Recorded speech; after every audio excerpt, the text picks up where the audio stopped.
Koca Ahmet Yesevi, Koca Ahmet Yesevi, ortaokulumda yaşayan Koca Ahmet Yesevi, devani hikmetin kaldırgan babamız, devani hikmetin kaldırgan babamız.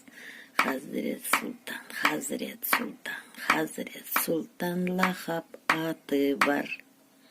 Hazret Sultan, Hazret Sultan, Hazret Sultan lakap adı var.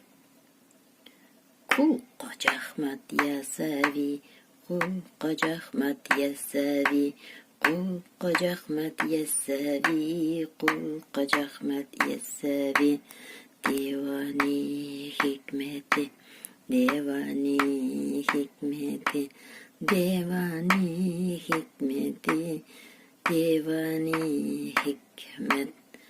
Kul Koca Ahmet Yesevi, Kul Koca Ahmet Yesevi.